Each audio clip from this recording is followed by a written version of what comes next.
Bonsoir tout le monde. On espère, Bernier et moi, que vous allez très bien. Donc, comme vous avez vu dans le titre, c'est une petite astuce pour faire des onglets quand on n'a pas le matériel pour faire des onglets. Donc, vous voyez ce genre d'onglet. Donc, c'est tout bête. Si vous avez vraiment, vous débutez, vous n'avez pas de matériel, vous pouvez faire des onglets comme ça, avec très peu de choses finalement. Oui, vous avez vu, j'ai rangé. Il était temps. Enfin bon, rangé pas trop par là, mais enfin j'ai rangé par là, j'avais besoin de place et puis d'aérer. Donc voilà. Donc pour ça, c'est simple. Vous n'avez pas de perforatrice ou de taille pour faire des onglets, on va faire une autre solution, tout simplement. Donc moi, en fait, je pose Bernie. J'ai vu ce que je dis, mon pauvre Bernie. Bah oui, il est tard. Donc en fait, ça, c'est une étiquette. Et ça, c'est une deuxième étiquette. Enfin, en blanc, c'est une étiquette. Et en argenté, c'est également une étiquette que j'ai pliée en deux, tout simplement. Donc voilà. Pourquoi je vous parle aussi de cet onglet-là, c'est parce qu'après, je vais vous faire, alors pas tout de suite, mais astuce rangement pour ranger toutes nos découpes. Moi, vous voyez, c'est marqué bébé parce qu'en fait, je les regroupe par catégorie, etc. Mais bon, c'est un autre sujet, on verra ça plus tard. Donc, moi, ce que j'utilise, c'est cette perforatrice-là de chez Stampin' Up et celle-ci pour faire, donc celle-ci pour faire l'argenté et la blanche pour, celle-ci pour faire, le grand, pour faire le texte en blanc, sur fond blanc. Après, imaginons vous n'avez même pas de perforatrice rectangulaire, dans ce style-là. Et écoutez, c'est pas grave. Vous pouvez prendre un bout de papier et puis vous découpez. Alors bon, là je vais faire à la main, en main levée, parce que je vais pas m'embêter, comme c'est juste pour vous montrer. Donc vous découpez un rectangle. Donc là, bon, vous le faites proprement au massicot, à la rigueur. Donc imaginons, vous avez découpé votre rectangle. Hop, bon, je ne l'ai peut-être pas fait assez large. Alors après, vous faites à la largeur que vous voulez. Donc, ouais, ça va à peu près. Donc là, par exemple, mon rectangle, il fait 6 cm sur 3. Bon, 6 sur 4, ça serait peut-être mieux. Après, vous faites un repère au milieu sur la largeur de votre rectangle. Donc là, moi comme là, ici ça fait 3, là ça fait 6. Donc je vais plier à 1,5 pour que ça soit plié forcément à la moitié. Donc j'ai pu mon... est-ce que je vais l'avoir là? Je ne sais pas. Alors on est dimanche, donc du coup, si on est dimanche, du coup, on a été faire un petit tour au vide-grenier, donc je vais vous faire un petit haul sans doute à la suite, un petit haul vide-grenier, et puis hier j'ai été à Action de Saint-Brévin et au Nose de Saint-Brévin, donc rien de folichon, mais bon, il y a quelques trucs. Bon après c'est pas des nouveautés, c'est des choses que vous avez déjà vues. Donc voilà, j'ai fait donc mon pli, donc avec ma plaque de rainurage. Vous en avez pas, vous faites à main levée, c'est pas plus compliqué. Donc voilà, ça vous fait, donc imaginons que notre onglet, on veut le mettre là. Donc voilà, ça vous fait votre base. Vous voulez quelque chose de plus joli, vous pouvez arrondir les angles si vous le souhaitez. Donc là, on va le faire, tant qu'à faire. Donc là, je vais arrondir mes angles. Si vous pouvez, si vous avez ce qu'il vous faut. Vous n'avez rien, c'est pas grave.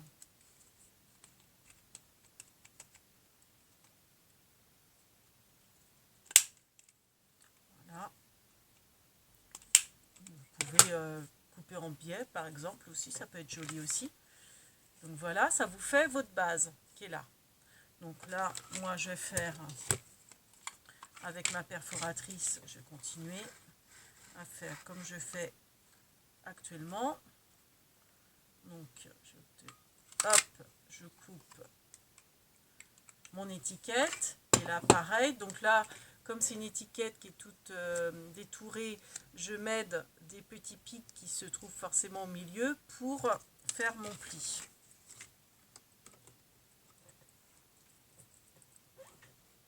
Hop, hop, hop, hop. Donc, je mets mon pic au milieu. Voilà, je trace. Voilà, j'ai fait mon pli au milieu. Et puis, bah, j'ai juste à plier. Hein, voilà. Et c'est bien que ça me fait, vous voyez, des deux côtés.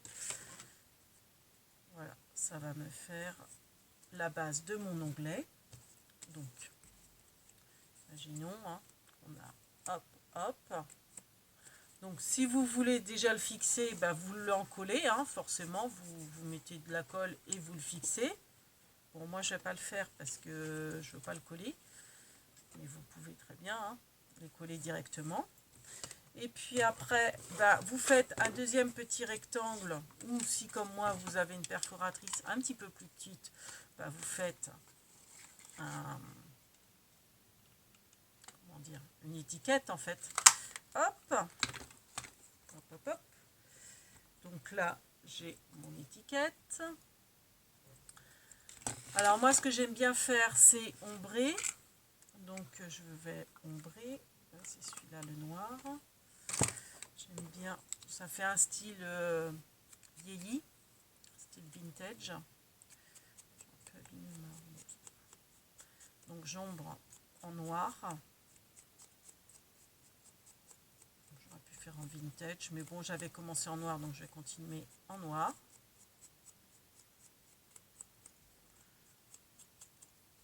Donc oui, avant de... En fait, ça, c'est un petit cadre que j'ai acheté aujourd'hui au vide-grenier. Et du coup, bah, je l'ai optimisé, c'est comme ça qu'on dit, hein, pour qu'il serve à quelque chose. Donc, bon, c'est pas très joli esthétiquement derrière, mais je m'en fiche, ça se voit pas. J'ai mis mes... Comment on appelle ça? Mes blenders. Et puis bah, mes points de colle, un petit peu de washi, le scotch, tout ça. Des petites choses que j'ai besoin sous la main. Au moins je ne serai pas tout le temps à aller chercher là et à mettre le bazar. Je sais que c'est là. Voilà. Bon, petit aparté. Vous voyez, je mets vite le bazar. Hein. Bon, vous n'avez pas de perforatrice, bah pareil, hein, vous faites un rectangle plus petit bien sûr pour garder l'encadrement argenté. Enfin bon, moi il est argenté, ça sera peut-être une autre couleur, forcément. Et puis bah, après, vous le placez, alors pas vraiment au milieu, enfin au milieu quand, je veux dire quand votre base est pliée bien sûr, mais quand votre base n'est pas pliée, vous voyez, c'est pas au milieu en fait. C'est légèrement plus bas, parce que faut que ça dépasse. Vous voyez, si je l'aurais mis au milieu, je l'aurais mis là par exemple, et bah après bon ça aurait peut-être trop dépassé. Bon après c'est une affaire peut-être de goût. Hein. Donc là pareil vous pouvez, donc soit vous l'encollez, alors forcément que de moitié, soit vous mettez du double face. Moi vous savez que je suis très double face, donc moi je mets du double face. Donc vous voyez, vous pouvez mettre votre onglet comme ça. Hop, en le mettant droit bien sûr ça serait mieux. Voilà, donc moi forcément je préfère faire avec celui que j'ai commencé. Donc je prends mes rouleaux de double face. Donc je prends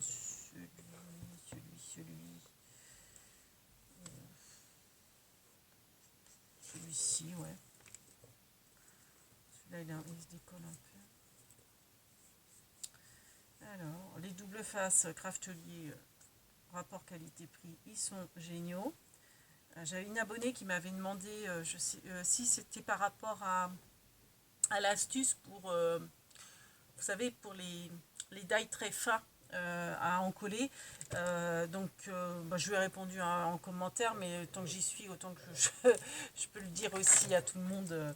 Donc je prends, moi c'est les double face Craftelier, ils sont très bien en qualité-prix et je prends le pack. Donc dans le pack vous avez le grand, un moyen et un plus fin, et il y en a un quatrième, donc ça va être celui-ci le quatrième. Mais vous voyez, j'arrive à la fin. Je dois en avoir un autre en réserve de toute façon. Donc bah voilà, hein, je mets le double face en bas, derrière et en bas. Voilà, tout simplement. Et je viens l'encoller. Et puis bah après, je note ce que je veux dessus, quoi. Et puis après, bah forcément, vos onglets, vous pouvez les décaler ou pas, selon ce que vous voulez en faire. Donc, moi, j'essaye, ben voilà, hein, de positionner de manière à ce qu'il déborde, mais qu'il reste centré, bien sûr, pour faire une jolie bordure. Voilà. Voilà, mon onglet. J'ai l'impression qu'il est de travers. Le retour caméra, à chaque fois, j'ai l'impression que les choses sont de travers, et quand je regarde en vrai, ça va. Alors, je ne sais pas. Et puis bah, après, bah, il me restera plus qu'à l'encoller pour le mettre sur la page que je souhaite. Et puis bien sûr à mettre le titre. Voilà, c'est tout simple. Donc si vous n'avez pas de perforatrice onglet ou de die onglet, vous pouvez très bien faire avec, avec juste une paire de ciseaux, vous découpez un rectangle et le tour est, enfin deux rectangles, un plus petit, vous les collez l'un, pas l'un sur l'autre mais en décalage, et puis le tour est joué. Voilà, c'était juste un tout petit tuto de rien, enfin de rien du tout. Un petit tuto astuce qui peut faciliter la vie de certains ou beaucoup de monde, j'en sais rien. Ben voilà, donc c'est vrai que moi je suis très, j'aime bien avoir des répertoires, des sous-répertoires, etc. Donc j'aime bien donc forcément le système d'onglet. Donc voilà. Alors j'ai une perforatrice onglet, mais c'est vrai que l'onglet est beaucoup moins large. Donc des fois pour écrire des caractères, j'aime bien faire comme ça. Je trouve ça joli. Et puis bah, au moins on a la place d'écrire ce qu'on veut. Voilà. Voilà. Donc sur ce, eh ben, on vous fait qu'est-ce qu'on fait, Bernie? Oui, plein de big bibis. Et puis, on vous dit à tout de suite parce que du coup, je vais faire le haul. Bon, vu que j'ai franchement 2-3 bricoles, je vais mettre bah, les 3 hauls ensemble, c'est-à-dire ceux d'hier. Donc, hier, on était samedi 11 mars, hein, c'est ça, Bernie? Donc en fait on a été à Action et à Noz de Saint-Brévin, Action de Saint-Brévin aussi, et puis bah, le vide-grenier à Fresnay en Ré aujourd'hui. Bon, j'ai acheté 2-3 bricoles scrap. Voilà. Sur ce, et bien à tout de suite, big bibis.